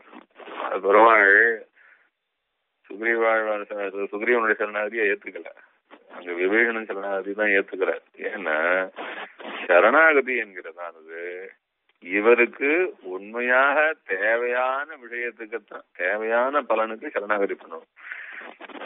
சுக்ரீவனுக்கு தேவையில்லாதது, விபீஷணாழ்வானை சேர்த்துக்காக சுக்ரீவனுக்கு தேவையில்லாதது. பெருமாள் சர்வரட்சகரா இருக்குச்சே அவருடைய பொறுப்பு அவர் பார்த்துப்பான்ற அந்த எண்ணத்தை விட்டுட்டு இப்போ இவனுக்கு தேவையில்லாத விஷயத்தை சரணாகதி பண்ணி காமிச்சா பலிக்கல. பெருமாளுக்கு இஷ்டமானதாயும் அந்த பெருமாள் நமக்கு தரவதுக்கு ஆசைப்பட்டதாயும் அதை நாம ஆசைப்பட்டு கேட்டு வாங்குறதா இருந்தா பெருமாள் திருவுள்ளமா கொடுப்பார். இதுதான் அங்க காட்டுற. அதனால விபீஷணாழ்வான் சரணாகதியில இன்னும் நிறைய அம்சங்கள்லாம் காட்டுற. அதனாலதான் விபீஷணாழ்வான் சரணாகதி தான் ராமாயணத்திலே முக்கியமான சரணாகதினும், இன்னும் கேட்டா ராமாயணம்ன்ற வேதத்துக்கு உபனிஷத்து பாகம்னு சொல்லும்படியா இருக்கிறது விபீஷணாழ்வான் சரணாகதித்தான் எடுத்து காட்டுறான். இதெல்லாம் போக இன்னும் முக்கியமா ஒரு விஷயம் என்னன்னா, இப்போ வந்திருக்கிறவன் விபீஷணனா, விபீஷணன் வேஷத்துல வந்திருக்கான் ராவணனா அப்படின்னு கூட ஒரு சந்தேகம் இருக்கு. சுக்ரீவனுக்கு. ராவணனே விபீஷணன் வேகத்துல வந்து நான் சுவாமியும் வந்துட்டேன், என்ன மன்னிச்சுக்கோங்கன்னு உள்ள வந்து புகுந்து சேனைக்குள்ள இருக்குச்சே எப்பயோ ஒரு அசந்த சமயத்துல கொஞ்சம் ஏமாந்த சமயத்துல எதையோ ஒரு கல்லைதான் தூக்கி போட்டான்னு யார் தலையிலயோன்னா இது என்ன ஆகுமோ அப்படின்னு பயம். அதுக்கு பெருமாள் சொல்ற ஆனையினும் ஹரிஷேஷ்டா தத்தமசியா பயம் மயா விபீஷணோவா சுக்ரீவா எதிவா ராவணஸ்வயம். அவன் வந்திருக்கவன் விபீஷணனா இருக்கட்டும், இல்ல விபீஷணன் வேஷத்திலே வந்திருக்கிற ராவணனா கூட இருக்கட்டும், என்ன சொல்லிட்டு வந்தான்? சரணன்ற ஒரு உக்தியை சொன்னானா, அந்த உக்தி மாத்திரம் போறோம். அவன் யார், எப்பேற்பட்டவன், என்ன தகுதியோடு இருக்கான், என்ன கள்ளத்தோட வந்தான், எவ்வளவு கவடம் இருக்குன்றத நான் பார்க்கல. சரணம்னு வந்தானா வந்தவனை அழிச்சுடுவா. இதுதான் பெருமாள் எல்லாருக்கும் கொடுத்த மெசேஜ். சரணாகதி சம்பிரதாயத்துல பெருமாள் கொடுத்த வசந்த மெசேஜ் என்ன? ஸ்ரீமத் ராமாயணத்துல வந்தவன் யாரா இருந்தாலும், அவன் பொய்யாக வந்தாலும் மெய்யாக வந்தாலும், அவன் நல்லவனா இருந்தாலும் கபட புத்தியோட வந்தாலும், இவ்வளவு பெரிய சம்சாரத்திலே நினைப்பதற்கு அவனுக்கு கோடி விஷயம் இருக்குச்சு. எல்லா விஷயத்தையும் விட்டுட்டு இந்த பெருமாளிடத்திலே சரணம்னு ஒரு வார்த்தையை சொல்லி வச்சு பார்க்கலாம்னு நினைச்சுன்னு வந்தான்னா போதும், அவனு வரட்டும், நான் அவனை பூர்ணமா பார்த்துக்கிறேன், பூர்ணமா ரட்சிக்கிறேன் அப்படின்னு இதே ஆழ்வார் திருவாய்மொழியிலே காட்டுறார். கையாறு சக்கரத்து என் கருமாணிக்கமே என்றென்று பொய்யே கைமை சொல்லி புறமே ஆடி மெய்யே பெற்றொழிந்தேன் விதிவாய்க்கின்று காப்பாரா ஐயோ கண்ணபிரான் அறையோ இனி போனாலே. ஐயோ கண்ணபிரான், ஐயோ இந்த பெருமாளுக்கு பொய்யா அனுகிரகம் பண்ண தெரியலையே, நானும் பொய்யாத்தான் கிட்ட வந்தேன், பொய்யே கைமை சொல்லி புறமே ஆடி மெய்யே பெற்றொழிந்தேன். நான் பொய்யாத்தான் சொன்னேன், கிருஷ்ணான்னு சொன்னேன், சக்கரதாரின்னு சொன்னேன், ஏதோ பெருமாளுடைய திருநாமங்கள்லாம் நன்னா இருக்குன்னு அத சொல்றதுல பெருமாளை நாம எப்படியாவது ஏமாத்தலான்னு சொல்லி அந்த திருநாமத்தை சொல்லி பார்த்து நானும் தான் பெருமாளை சேர்ந்தவன்னு பெருமாள் நினைச்சுக்கிட்டோமேன்னு சொல்லி ஒரு பொய் சொல்லி பார்த்தேன். நான் என்னுடைய துர்குணம் பெருமாளையும் ஏமாத்திக்கிட்ட வரலான்னு பார்த்தேன். ஆனா பெருமாளுக்கு எல்லாமே நல்ல குணம் தானே, அவனுக்கு பொய்யா அனுகிரகம் பண்ண தெரியல, மெய்யா அனுகிரகம் பண்ணிவிட்டான். பொய்யே கைமை சொல்லி, நான் பொய்யாத்தான் கிட்ட வந்தேன், கைமை சொல்லி அது பொய்யான பொய்னறது. அதுன்னு பொய்னா லேசான பொய் கிடையாது, பொய்யான பொய்யான். கைமைனாலும் ஏமாத்துறதுதான், பொய்யினாலும் பொய் தான். பொய்யே கைமை சொல்லி புறமே ஆடி, நான் வெளிப்படையாத்தான் நடிச்சேன், உள்ளுக்குள்ள ஒண்ணும் இல்ல. ஆனா மெய்யே பெற்றொழிந்தேன், எனக்கு கிடைச்சது எல்லாம் மெய்யா கிடைச்சு கொடுத்து. ஏன்னா ஐயோ கண்ணபிரான், அவனுடைய கிருபை இருக்கும் பிரகாரம் இப்படி இருக்கு அப்படிங்கிற ஆழ்வார். அதான் இங்க ஸ்ரீமத் ராமாயணத்துல விபீஷண ஆழ்வான் சரணாகதி பிரகடனத்திலயும் அதேதான் சார். அவன் பொய்யா வந்தவனா இருக்கட்டும்டா, ராவணனாமா தான் இருக்கட்டும், அழிச்சுட்டு வாழ்ந்தாராம். இப்படி ராமாயணம் முதல்ல தொடங்கி கடைசி வரைக்கும் அந்த சரணாகதி என்கிறதான சாஸ்திரத்தை எப்படியெல்லாம் விளக்கணுமோ அப்படியெல்லாம் விளக்கி வச்சிருக்க. இன்னொரு அம்சம் கூட சொல்றேன். இப்ப ஸ்ரீமத் ராமாயணத்துல ரிஷிகள் சரணாகதி வருது. முதல் காண்டத்துல பாலகாண்டத்துல தேவர்கள் சரணாகதி வருது, அப்புறம் யுத்த காண்டத்துல விபீஷண சரணாகதி வருது, ரிஷிகள் சரணாகதி வருது. ஆரண்ய காண்டத்துல வருது, ரிஷிகள் சரணாகதி பண்றா. இதே 2வது காண்டத்துல பரதன் சரணாகதி வருதோ இல்லையோ, பரதாழ்வான் சரணாகதி பெருமாள் ஏத்துண்டாரோ அப்படின்னா உடனே ஏத்துக்கல. ஏன் பரதாழ்வான் சரணாகதி ஏத்துக்கலன்னு ஒரு கேள்வி வரணும். பரதாழ்வான் பெருமாளிடத்துல சரணாகதி பண்ண போறதுக்கு முன்னாடி வசிஷ்டர் சொல்றார், இந்த ராஜ்யம் எப்பா ராமன் இல்ல, இந்த ராஜ்யத்தை நீ பாத்துக்கோன்னு சொல்றார். பரதன் துடிச்சு போயிட்டார், நான் சுவாமியா, நான் அடிமைனா, நானு ராஜேத்தனம் எப்படி ராமனுக்கு சொந்தமோ அது மாதிரிதான் நான், இந்த ராஜ்யமும் ராமனுக்கு சொத்து, நானும் ராமனுடைய சொத்து. அஹம்ச ராஜ்யஞ்ச, நானும் சொத்து ராஜ்யமும் சொத்தும் தான். அதாவது எப்படி ராஜ்யம் அச்சேதனம் எப்படி ராமனுக்கு சொத்தோ அது மாதிரி நான் சொத்து பெருமாளுக்குன்னு. அந்த இது போய் இந்த ராஜ்யத்தை நான் எப்படி ஆள முடியும், 2 செருப்பு இருந்ததுன்னா 2 செருப்புல ஒரு செருப்பு இன்னொரு செருப்பு அதிகாரம் பண்ண முடியுமோ? அப்படித்தானே பெருமாளுக்கு 2 செருப்பு. ராஜ்யம்னு ஒரு செருப்பு, பரதன்னு ஒரு செருப்பு. இந்த செருப்பு அந்த செருப்பை எப்படி சுவாமி அதிகாரம் பண்ணலாம்? ராஜ்யம் என்ன அதிகாரம் பண்ணுமா? அது மாதிரி நாங்க ராஜ்யத்தை ஆள முடியாது. நாங்க 2 பேரும் பெருமாளுக்கு தான் தொண்டு செய்வோம். அதனால 2 பேரும் பெருமாள் சொத்து தான் அப்படின்னார். இத சபையில சொல்லச்சு பரதாழ்வானுக்கு துக்கம் பொங்கின்னு வந்துடுத்து. என்ன பார்த்து ராஜ்யம் பண்ண சொன்னீரே சுவாமி, என்ன பார்த்து ராஜ்யம் பண்ண சொன்னீரே, பெருமாள் சொத்த போய் என்ன அபகரிக்க சொல்லிட்டேரே சுவாமின்னு துக்கத்துல விலகாப சபா மத்தியே ஜெகத்ஹேத புரோஹிதம் புரோஹிதரை திட்டின வசிட்டரை திட்டினார். என்ன திட்டினார்னு எழுதல, ஆனா இருந்தாலும் திட்டினார்னு எழுதிவிட்டார். ஆச்சாரியனை வச்சு விட்டு பெருமாளிடத்துல சரணாகதி பண்ண போனா பெருமாள் ஏத்துக்கல. அது ஆச்சாரிய அபச்சாரம் இருந்து பாகவத அபச்சாரம் இருந்தா சரணாகதி பலிக்காதுன்னு காட்டுறாரு, வேற ஒண்ணும் இல்லை. ஆனா இருந்தாலும் திருப்பியும் அதே ஆச்சாரியர் சொல்லி ஆச்சாரிய ஸ்தானத்திலே பாதுகைகளை ஆராதிச்சு அந்த பெருமாளிடத்திலே அவ்வளவு அந்த பக்தியை காட்டி பாதுகைகளிடத்திலே பக்தியை காட்டினதுல ஏற்கனவே ஆச்சாரியரிடத்திலே பட்டதான அபச்சாரத்துக்கெல்லாம் 14 வருஷம் பிராயச்சித்தமா இருந்து அதனுடைய பலனாக பரதாழ்வான் பண்ண சரணாகதி பலிச்சு பெருமாள் பின்னாடி திரும்பியும் வந்து அந்த ராம பட்டாபிஷேக திருக்கோலத்தை பரதனுக்கு காட்டினார் அப்படின்னு. இப்படி சரணாகதிக்கு எந்த தோஷம் இருந்தாலும் சரணாகதி ஒன்னும் தோற்காது. ஆனா இந்த பாகவத விசாரம் ஆச்சாரிய விசாரம்னு இருந்ததுன்னா சரணாகதி அது நிச்சயமா பலிக்கிறது சந்தேகம்தான். அது காலம் தாழ்த்தலாம், இன்னும் கூட திருத்தலாம், திருத்தினா விட்டு சேர்த்துக்கலாம், இருந்தாத வாழ ஒரு வழியா விட்டுடும் அப்படின்லாம் காட்டுறது. இப்படி இதே மாதிரி ரிஷிகள் சரணாகதியில சொல்லச்சே ரிஷிகள் அத கர்ப்பபூதா சபோதன ரக்ஷிதவ்யா வயம் சிஸ்வது கர்ப்பபூதா சபோதனாக அப்படின்னு. நாங்கெல்லாம் குழந்தை வயிற்றுல இருக்கிற குழந்தை மாதிரி இல்லையாராமா, வயிற்றுல இருக்கிற குழந்தைய நீ காப்பா, அவ அம்மா எப்படி அந்த குழந்தைய வயிற்றுல இருக்கிற குழந்தைய காப்பாத்துவாளோ அது மாதிரி நீ எங்களை காப்பாற்ற வேண்டாமா அப்படின்னு கேட்கறா. இத வச்சு சரணாகதி சாஸ்திரத்துல ஒரு பெரிய சந்தேகம் வந்துடுச்சு.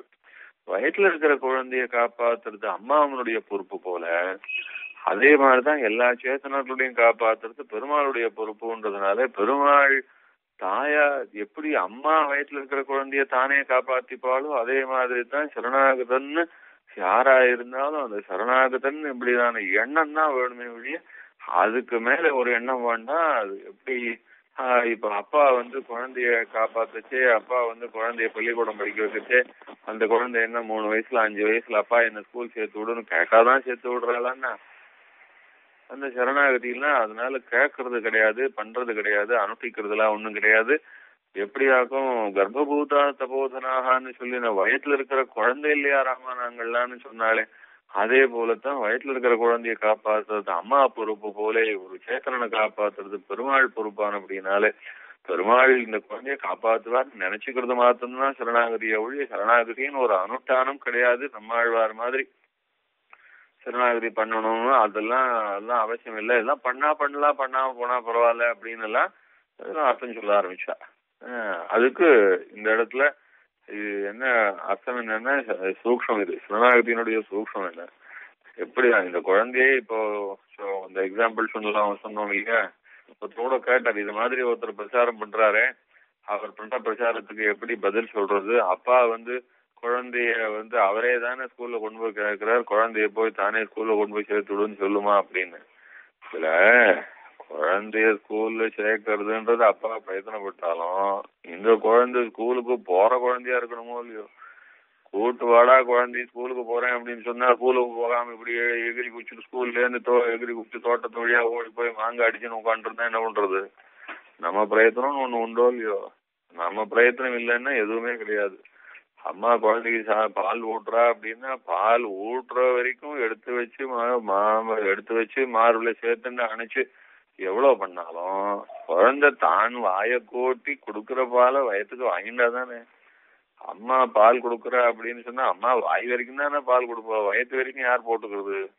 வயத்து வரைக்கும் போட்டுக்கிறது குழந்தையினுடைய பொறுப்பு தானே. அதுதான் தேசியம் சார்.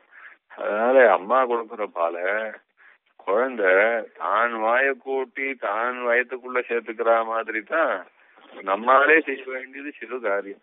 இவ்வளோ பெரிய காரியம் தான். அம்மாவானும் இத்தனை காரியத்துக்கு நடுவுல எல்லாத்தையும் ஒழிச்சுண்டு தன் குழந்தைய நெருங்கி தன் மடியில எடுத்து வச்சுண்டு அணைச்சுண்டு தன்னுடைய மார்பை கொடுக்கற வரைக்கும் அம்மா காரியமா இருந்தாலும் வாயை கோட்டி சாப்பிடுறது குழந்தையினுடையதான காரியம் போல எல்லாம் பெருமாள் பண்றார். சாட்சாத் ஜகத் சுருட்டியே பண்றார். இன்னும் பெரிய பெரிய பரம்பரைகள் எல்லாம் உண்டாக்குறார். நமக்கு ஒரு நல்ல வம்சத்திலே ஜென்மாவை கொடுக்கிறார். பொழுது பொழுது மூச்சு விடுறதுக்கு சாப்பிட்டா ஜரிக்கிறதுக்கு கண் என்ன காது என்ன இப்படி ஒவ்வொரு இந்திரியங்கள் என்ன எல்லாத்தையும் கொடுத்தார். யோஜனை பண்றதுக்கு எல்லாரும் ஆச்சாரிய சம்பந்தத்தை ஏற்படுத்தி கொடுத்தார். தினம் பகல் இரவு அப்படின்னு சொல்லி சூரியோதய சந்திரோதயங்களெல்லாம் எல்லாத்தையும் கொடுத்துட்டு அதுக்கு மேல பெருமாள் தனியும் காட்டிட்டு நிக்கச்சே இந்த திருவடி நமக்கு உஜ்ஜீவனம்னு பற்றுவது ஒரு காரியம் உண்டு. இதுதான் சரணாகதி. இதுதான் அங்க ரிஷிகள் சொன்னா கர்ப்பபூதா சபோதனாகனு சொல்லச்சே. அத கர்ப்பபூதா சபோதனாகன்னா பற்றுவது அவர்களும் நாங்க உங்க குழந்தைதானேன்னு சொல்லி பெருமாள் ஆசிரியிச்சாலோ இல்லையோ. நாங்க உங்க குழந்தைதானேன்னு சொல்லிட்டு பெருமாள் கிட்டேயே வராம இருந்த இடத்துல இருந்தாலும் அப்படி இல்லையே.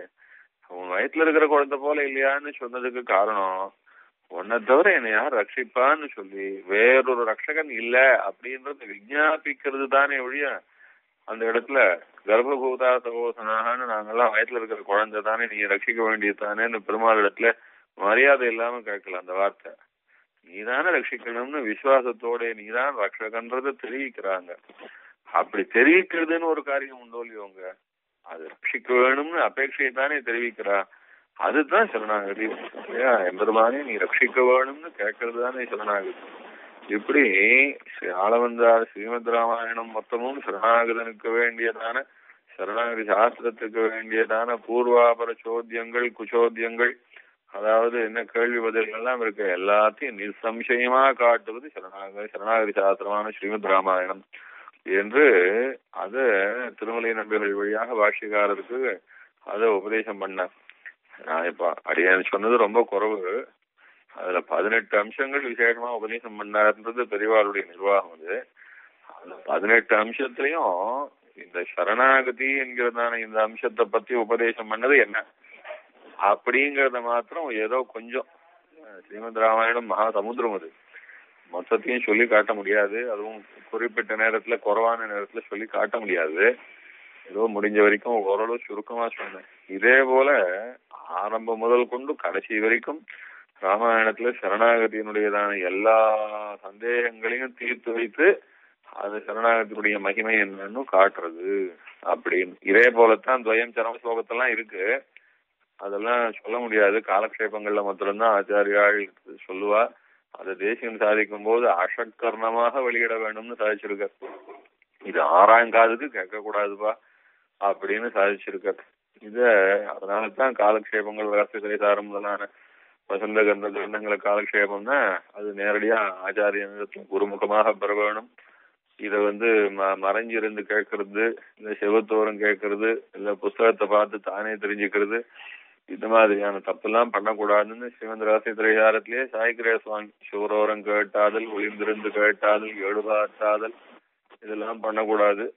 இந்த மாதிரி பண்ணினா என்ன ஆகும்னா அது சொல்றவாளுக்கும் நெட்ட குறைஞ்சு போயிடும், கேட்கறவாளுக்கும் அது பலிக்காம போயிடும். இந்த ஞானம் பலிக்க வேணுமா, அது ஞானம் பலிக்கிறதுக்கு என்ன வேணும்னா ஆச்சாரியாளத்துல நேரம் இருந்து கேட்கணும்னு. அதனால மற்ற அம்சங்கள்லாம் சொல்ல முடியல. ஸ்ரீமத் ராமாயணம் பிரசித்தமான கிரந்தம். அதுல சரணாகதி சாஸ்திரமும் பிரசித்தியா அடைஞ்சிருக்கு. அதுல இருக்கிற சில சூக்ஷங்களை மாத்திரம் சொன்னவங்க. இப்போ இதே போல பெரிய பெரிய நம்பிகளிடத்திலே துவயத்தினுடைய அர்த்தத்தை கேட்டு சரணாகதி சாஸ்திரத்தை கேட்டார்.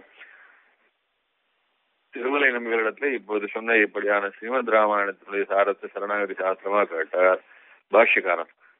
திருக்கோட்டியூர் நம்மிடத்துல சரம ஸ்லோகம் திருவட்டாட்சரத்தினுடைய சூக்ஷ்மத்தெல்லாம் கேட்டார். எல்லாம் ஆளவந்தார் அருளி செய்ததுதான். இதுல ஒண்ணும் வேற ஒருத்தர் சொல்லி கொடுத்து கேட்டதுன்னு கிடையாது. அந்த ஆளவந்தாரே அது பயந்து போய் நாம் எப்படி யோக சம்பிரதாயத்தை இழந்துட்டோமோ அதே மாதிரி சரணாகதி சம்பிரதாயத்தை பின்னால பாஷ்யக்காரரை இழந்துடக்கூடாதேங்கிறதுக்காக ஒருத்தருக்கு 5 பேர் இடத்துல சொல்லி வச்சார். அப்படி 5 பேர் இடத்துல இருந்தும் பின்னாடி இவருக்கு கிடைச்சு கொடுத்து ஆளவந்தார் பாஷ்யக்காரரை உத்தேசிச்சு இவ்வளவு அபிப்பிராயப்பட்டிருந்தாலும் ஆளவந்தாருக்கும் பாஷ்யக்காரருக்கும் ரொம்ப வயசு வித்தியாசம். ஆளவந்தா எப்படி புரியும்படி சொல்லணும்னா, ஆளவந்தாருடைய திருக்குமாரர் ஒருத்தர் தெய்வத்துக்கரச நம்பின்னு பேரு. அவருடைய பெண்கள் 2 பேர். ஒருத்திக்கு வந்து ஸ்ரீதேவின்னு பேரு, ஒருத்திக்கு பூதேவின்னு பேரு. இன்னொரு புள்ள உண்டு, அவர் தான் திருமலை நம்பிகள். அவர் தான் இப்ப பார்த்தோம், ஸ்ரீமத் ராமாயண சாரம் சொன்னவர் அவர் தான், பாஷ்யக்காரருக்கு உபதேசம் பண்ணவர்.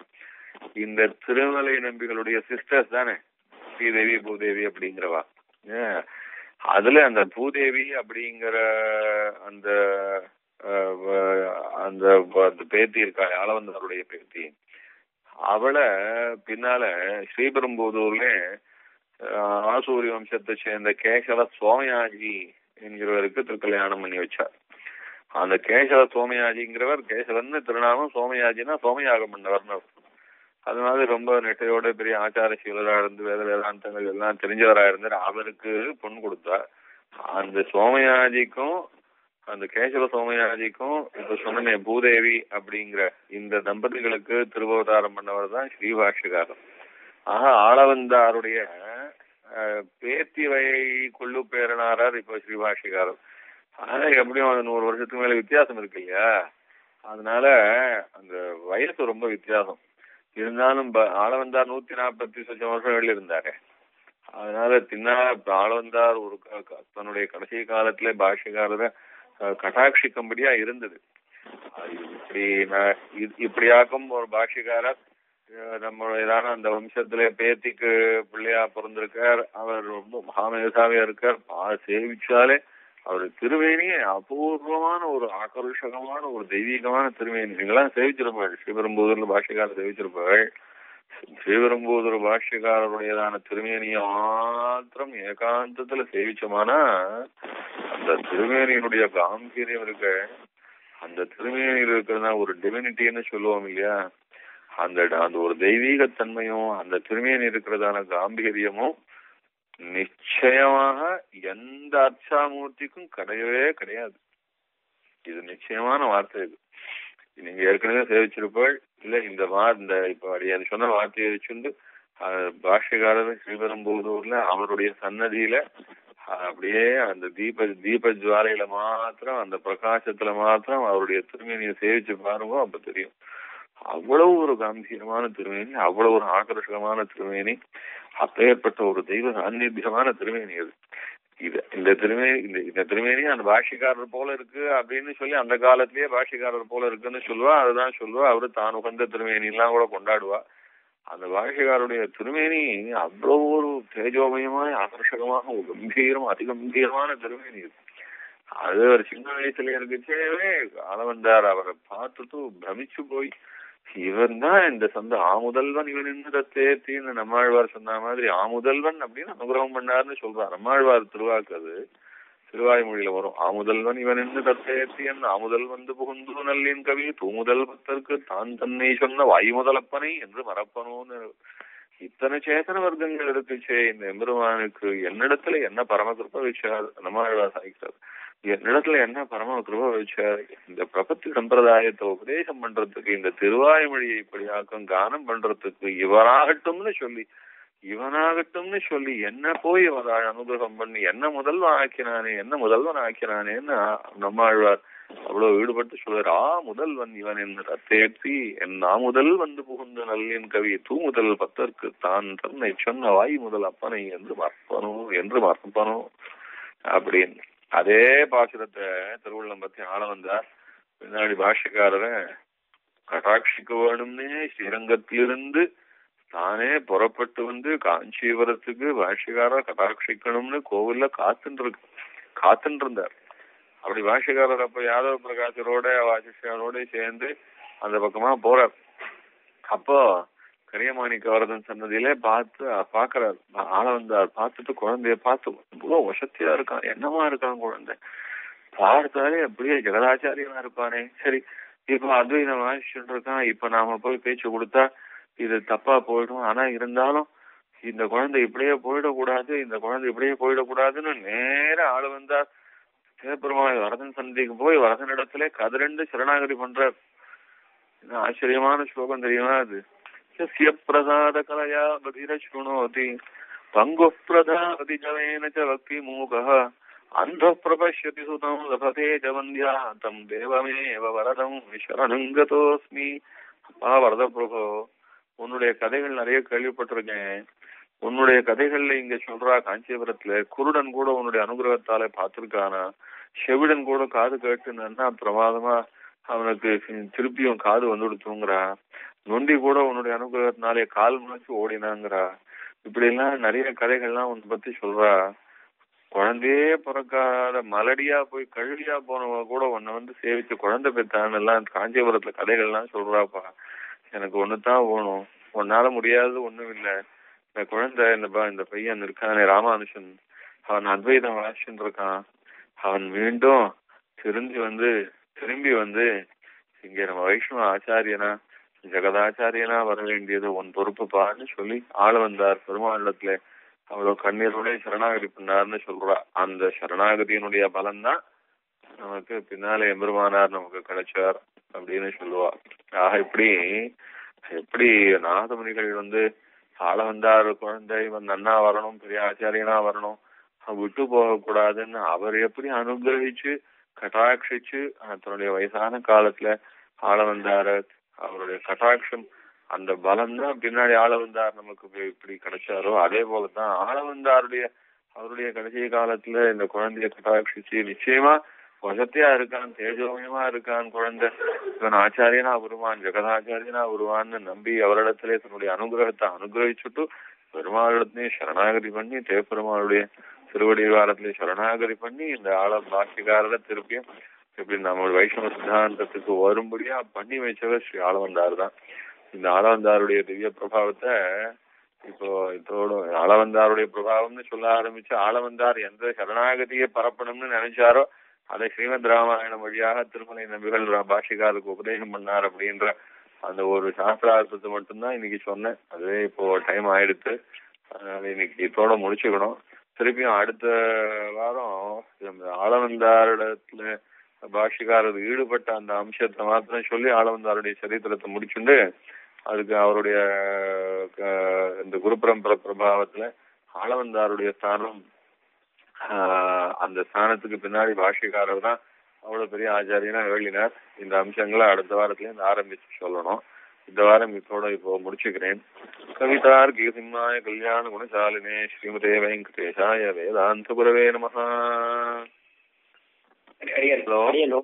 அடியன் கேட்டது ரொம்ப ஆச்சரியமா இருந்தது, அற்புதமா இருந்தது சுவாமி.